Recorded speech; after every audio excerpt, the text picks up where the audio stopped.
He was a poor fisherman and barely managed to feed his family. But one day the sea washed two containers ashore.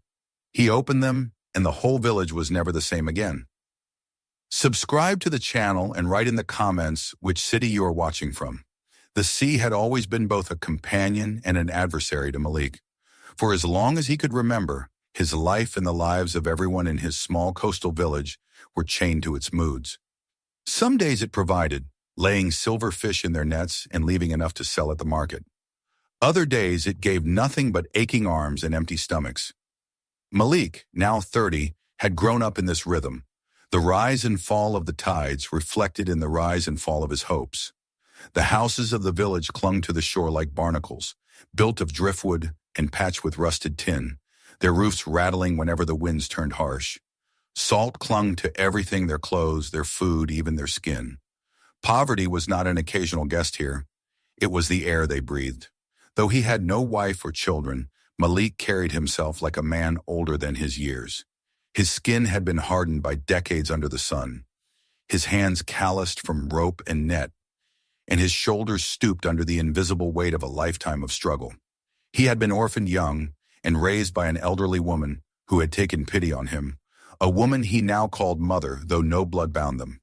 She had taught him resilience and honesty, insisting that even in the harshest storms, a man must not lose his integrity. That lesson had stayed with him, and though he had little, the villagers trusted his word more than they trusted many of their own kin. That trust, however, could not feed him, nor could it still the constant hunger of the children who darted barefoot through the alleys, their laughter thin and forced when their bellies were empty. Malik often dreamed of more boats strong enough to weather the deeper waters, nets new enough to hold large catches, schools where children could learn letters and numbers instead of spending their youth mending fishing gear. But he kept such dreams locked inside, for they were dangerous things in a place where tomorrow's meal was never promised. The storm began with a silence that was more terrifying than noise. The air grew heavy, thick with tension, and even the seabirds abandoned their nests to wheel anxiously over the darkening water. By dusk, the horizon had swallowed the sun entirely, black clouds piling high like mountains above the restless sea. The first winds struck without warning, whipping through the village and tearing at roofs. Women rushed to gather their children inside, while men scrambled to pull boats higher onto the sand. Malik's own small hut rattled as if the very earth beneath it might give way, and he sat in the dim glow of an oil lamp, listening to the roar grow louder. The night became a symphony of violence. Waves pounded against the rocks, their spray rising as high as the palms. Wind howled through the alleys like a beast hunting prey, and thunder rolled overhead so heavily that the ground itself seemed to tremble. Malik's hut shook under the strain, the palm thatch peeling away in strips, sand hurling through every gap. He pressed his body against the door, keeping it from bursting inward, and whispered prayers under his breath, though he had never been certain if the sea spirits listened. All he could do was wait. When dawn finally broke, it was a pale, uncertain light, filtering through the haze of rain still drifting across the horizon. Malik stepped outside into silence, broken only by the drip of water from broken eaves. The village was battered. Several huts had collapsed, their contents strewn across the sand. Canoes had been flung aside like toys, their sides cracked and splintered. Nets lay shredded, wrapped around posts and rocks. Yet amidst the wreckage, life persisted. Women gathered what was left of their belongings, children chased stray chickens, men tested the seaworthiness of what boats remained. It was not the first storm, nor would it be the last. Survival had become a rhythm as familiar as breathing. Malik, however, felt something different in the air. The storm had carried a power beyond what he had known, and as he walked along the shoreline, his eyes caught sight of shapes that did not belong. At first he thought them rocks, or perhaps parts of some shattered vessel, but as he drew closer, his heart quickened. They were too symmetrical, too square, two massive containers, their surfaces scarred with rust, lay half buried in the sand. One was tilted at a strange angle, barnacles clinging to its side, while the other had lodged firmly upright as though planted by some giant hand. He paused, staring at them, his pulse quickening. Strange objects washed ashore from time to time. Planks of wood, crates of useless plastic, even barrels, but never anything like this. These containers were industrial, the kind carried by ships that passed on distant horizons. Ships so large they dwarfed the little canoes of his village. To see such giants stranded here on his shore felt like a trick of the gods, a piece of another world delivered by the sea. Malik approached warily. He circled the first container, his bare feet sinking into wet sand, his eyes scanning the corroded metal. The doors were secured with heavy locks, thick with rust but unbroken. He tugged at one, but it refused to move. A thrill of both fear and curiosity coursed through him. What could they hold? Supplies, weapons, poison, or perhaps nothing at all. He imagined for a moment what it might mean if they contained food, medicine, tools, treasures beyond anything his village had ever known. But just as quickly, darker thoughts pressed in. What if they contained death? What if opening them unleashed ruin rather than salvation? Still, he could not walk away. He ran his hand over the corroded lock, feeling the sharp flakes of rust crumble beneath his fingers. The smell of salt and metal clung to his skin. He fetched a piece of driftwood and struck the lock, but it did little more than jar his wrist. Frowning, he searched the beach and found a broken plank with a shard of metal still attached. With effort, sweat dripping into his eyes despite the cool morning air, he wedged it into the lock and pried. The corroded iron resisted, groaning like a wounded animal, until finally with a sudden crack, it gave way. The door creaked open, the hinges grinding as if they had not been moved in years. A stale, damp smell poured out, mixed with something else faint, unfamiliar, but not unpleasant. Malik's breath caught as he peered into the darkness. Rows of wooden crates filled the container, stacked neatly from floor to ceiling. He climbed inside cautiously, his footsteps echoing against the steel walls. The crates were marked with faded symbols he could not decipher. He touched the nearest one, its surface rough and swollen from years of exposure, and felt his chest tighten with anticipation. With a sharp blow from his makeshift tool, he split the lid. The wood cracked, splinters flying, and inside lay glass bottles filled with amber liquid that glowed faintly in the dim light. Malik lifted one carefully, brushing away fragments of wood. The glass was thick, the cork sealed, the label still clinging despite its journey. He traced the printed words with his finger, though he could not read them. Yet he understood enough. He had seen bottles like these only once, in the hands of wealthy merchants who passed through the city markets.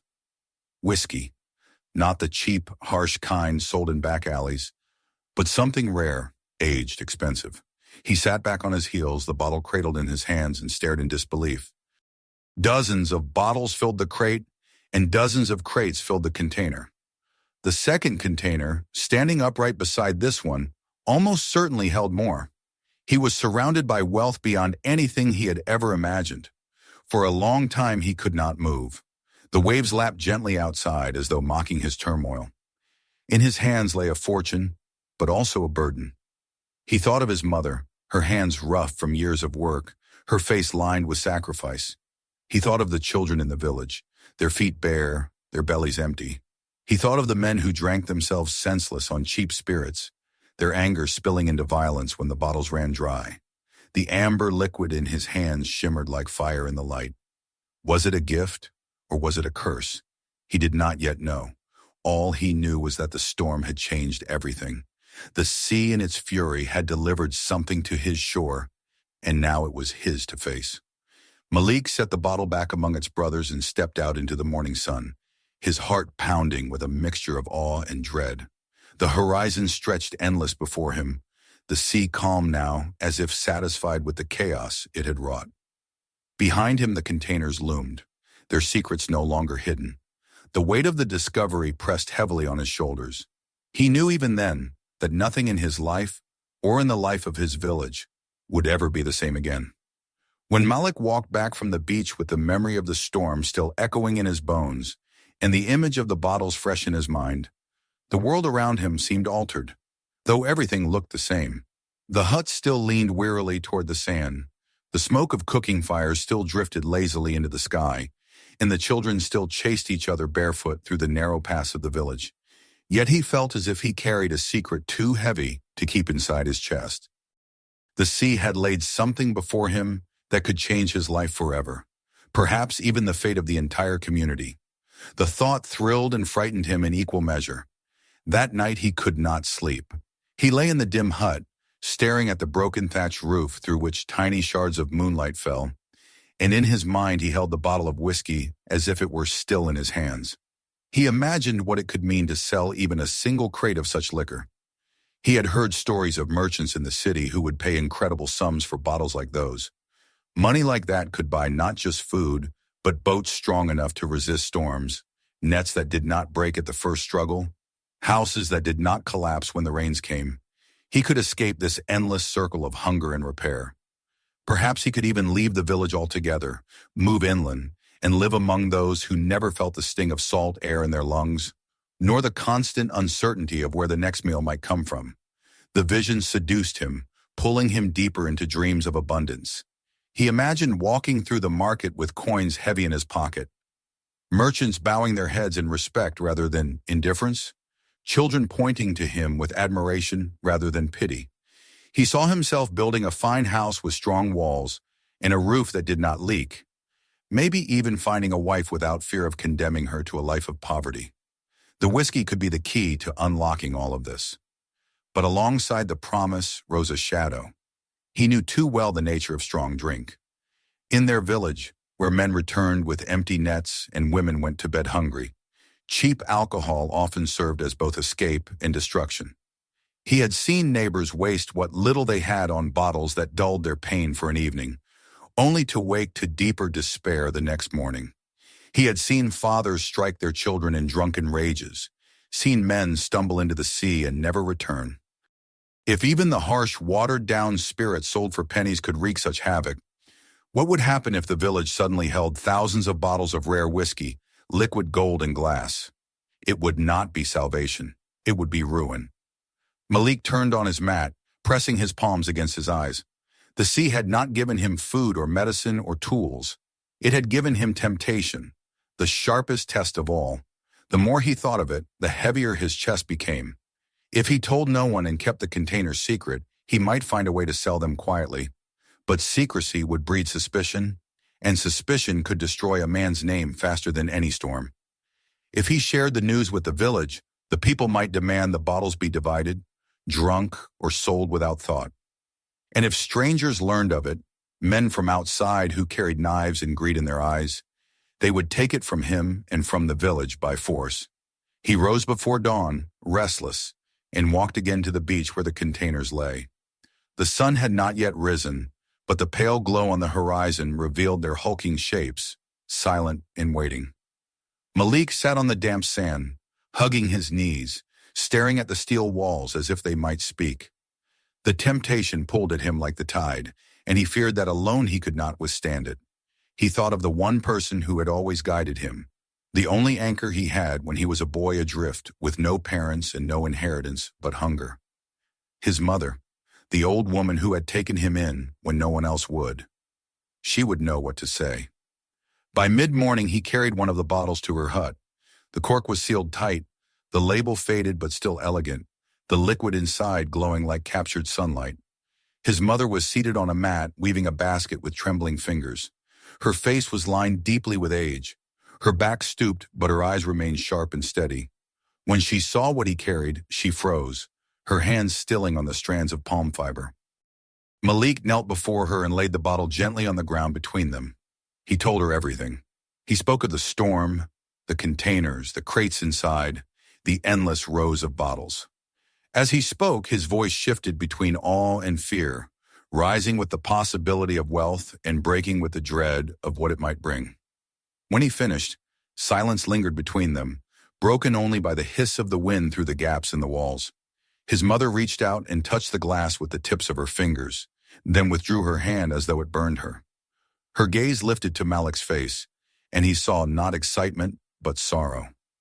"My son," she said softly, her voice carrying the weight of years.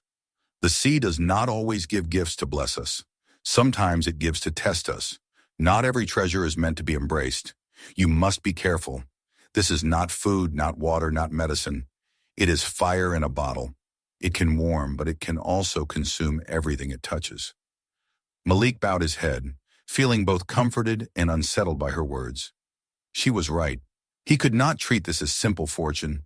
It was a burden, perhaps even a curse, unless he found a way to turn it into something greater. Yet the question gnawed at him. How? That evening, as the village gathered to share what little food they had salvaged after the storm, Malik sat in silence, his thoughts far from the smoke of cassava and the thin soup in his bowl. He listened to the laughter of children who did not yet know hunger would return tomorrow.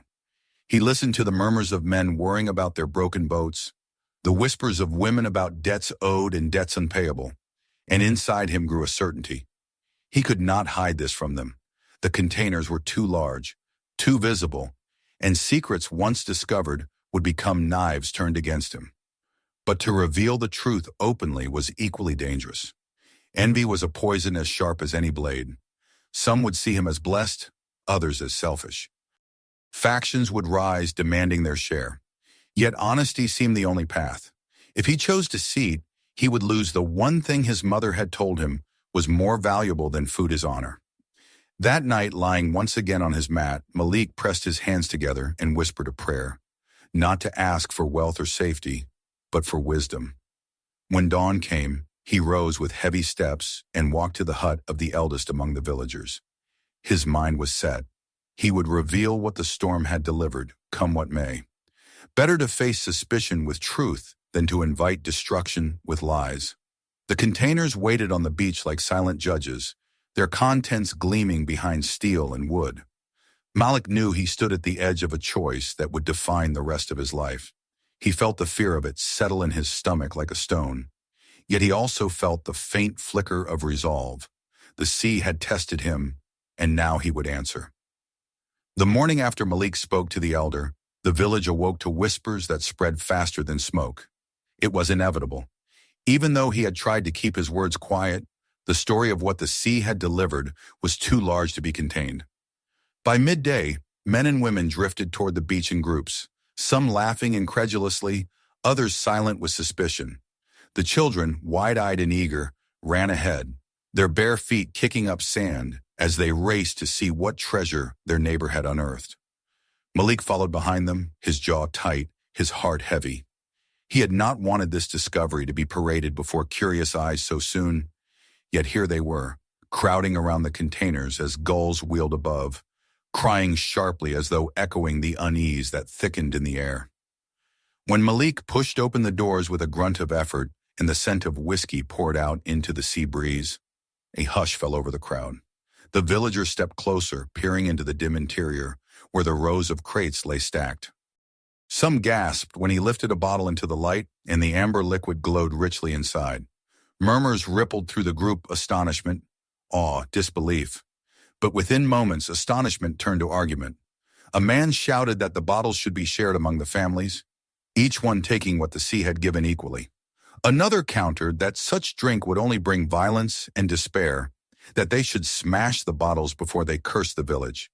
A woman with sharp eyes declared that it was foolish to waste such wealth, that it should be sold for money and the proceeds divided. Voices clashed like waves against rocks, rising and falling, and Malik felt himself caught in the middle, buffeted by suspicion and desire.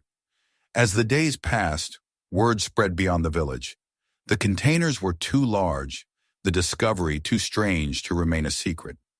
Soon, strangers began arriving. Merchants from the town, men with slick words and smiles that never reached their eyes. They offered quick deals, coins that glittered in the sun but amounted to nothing compared to the worth of what Malik knew he held. Some hinted at danger if he refused, their voices soft but carrying the edge of threat. Malik saw how the villagers looked at these men, their hunger betraying them, their eyes darting with the desperate hope of instant change. The air grew thick with tension, and Malik knew that one wrong choice could plunge everything into chaos. One evening, as the sun bled red into the horizon, the elders called a gathering by the great fire at the center of the village. Everyone came, the air buzzing with expectation, the containers looming in the distance like silent witnesses. Malik stood before them, the flames casting shadows across his face, and for a moment he felt the weight of every eye upon him like chains.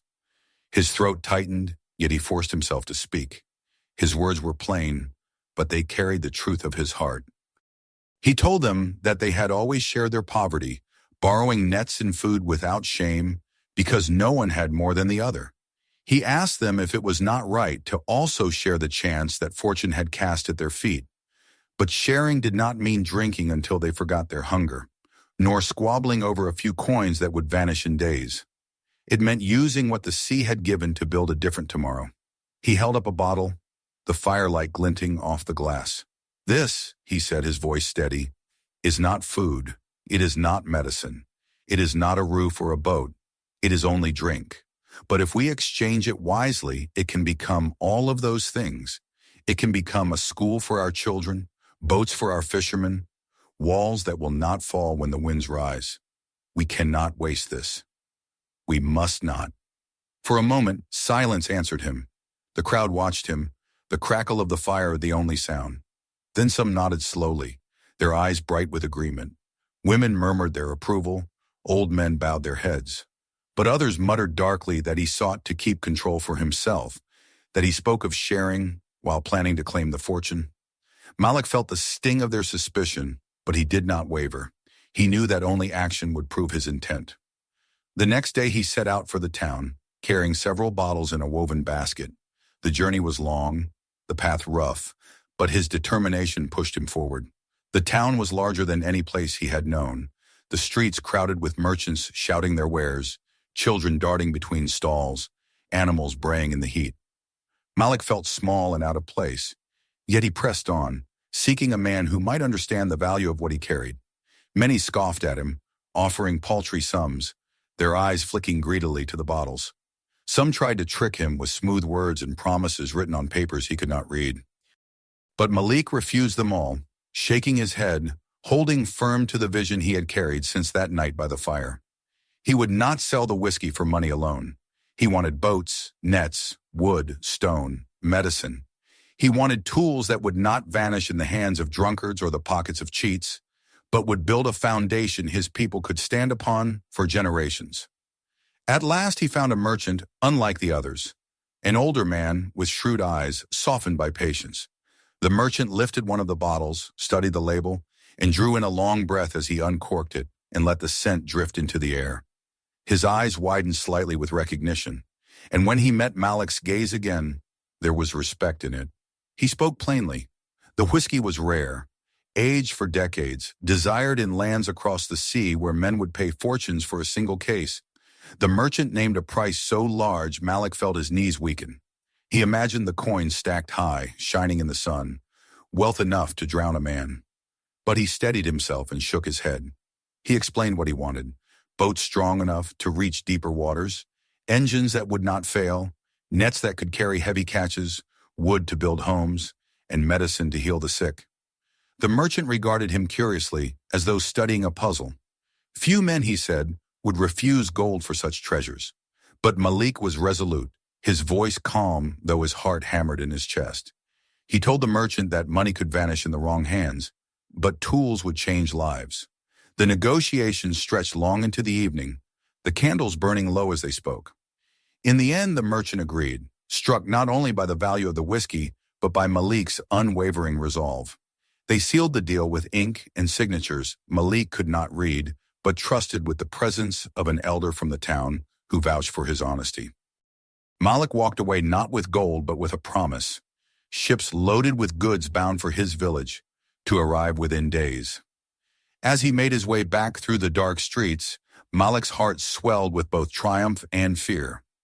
He had achieved what many would have thought impossible, but he knew danger still lurked. Strangers with greedy eyes had already taken interest. Some would not forgive being refused.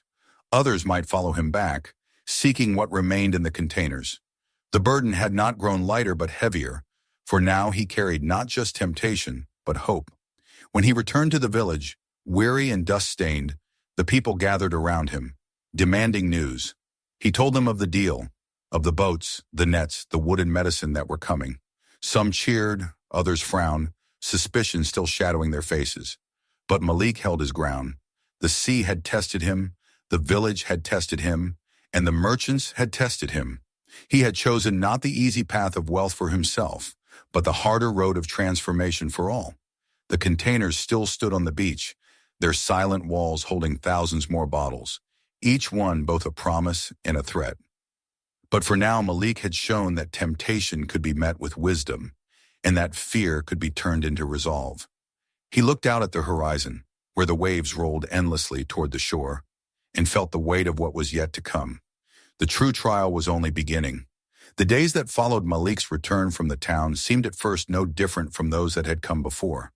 The sea rose and fell, nets went out and came back thin or full, children chased each other in the sand, and the smoke of cooking fires drifted through the air.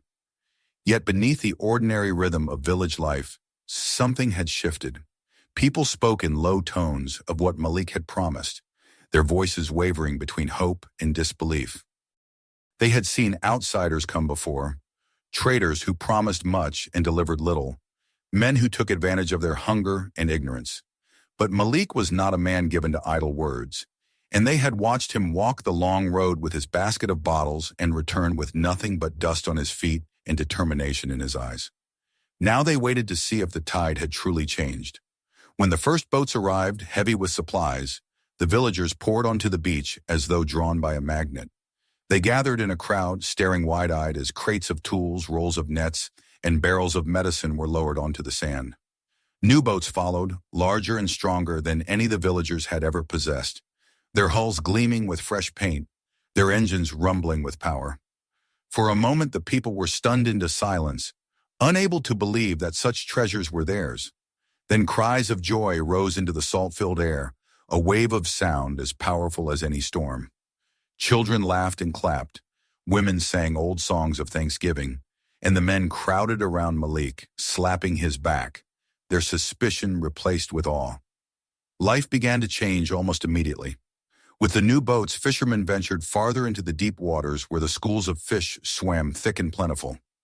Nets that once returned empty now sagged with silver and gold, the catch so heavy that men shouted with joy as they hauled it ashore.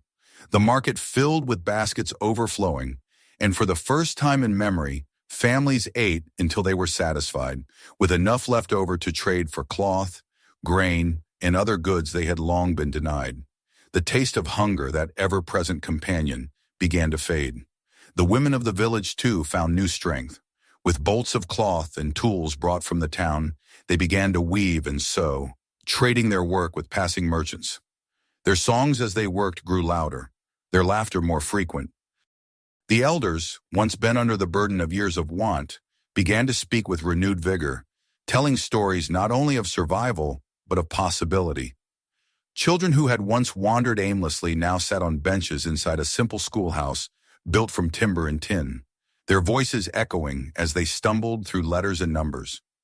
Malik watched his people learning to read and write, watched the bright eyes of boys and girls follow the chalk on the board, and felt a deep, unshakable pride swell in his chest. He knew then that the true wealth of the sea's gift was not in the bottles themselves, but in the doors it had opened. A small clinic rose beside the school, its shelves lined with medicines that would once have seemed unattainable. When a child grew feverish, there was help at hand. When an old man's cough deepened, there was relief. Women no longer feared childbirth as they once had, for skilled hands and clean tools stood ready. The gratitude that poured from the villagers was not loud or showy, but Malik saw it in their faces, in the way they began to stand taller, to greet each day without the dull weight of despair pressing down on their shoulders. And through it all, Malik remained the same man he had always been. He did not build himself a grand house or adorn himself with ornaments. His hut was repaired, yes, its roof no longer leaking and its walls stronger, but it was no palace. He still rose before dawn, still walked to the shore with the fishermen, still cast nets with calloused hands, and hauled ropes with aching arms. The difference was not in what he had, but in what surrounded him. Laughter replaced the silence of despair. Song replaced the groan of hunger. The people no longer looked at him with envy, but with respect, And though some still whispered that fortune could turn to misfortune in an instant, most now believed that the sea's gift had been given to them all, not through chance, but through Malik's wisdom. The two containers remained on the beach, their walls rusting under sun and salt, their insides gradually emptied as more bottles were traded for goods. Some villagers came to regard them with reverence, calling them monuments to the day fate turned. Children played hide-and-seek around their hulking forms, inventing stories of buried treasure and secret kingdoms. For Malik, they were reminders of the weight he had once felt, the temptation that had nearly broken him, in the path he had chosen instead. He would sometimes walk to them alone, running his hand over the scarred steel, remembering the night he had first forced open the lock and smelled the scent of whiskey filling the air. It had not been wealth he had opened, but a trial, and the choice he made there had shaped everything that followed. Not all change came easily. There were still quarrels, still jealousies, still the grumbling of those who believed more should have been theirs. Some accused Malik of giving too much power to strangers. Others feared that outsiders would return to claim what was left. And indeed, men with greedy eyes did come again, drawn by rumors of whiskey still hidden in the containers. Malik met them with caution and firmness, refusing quick deals, turning them away with the quiet authority of a man who no longer feared their threats. The villagers stood with him, united in the knowledge that his choices had fed them, clothed them, taught their children, and healed their sick. The sea had chosen him, they said, and they would not betray that trust.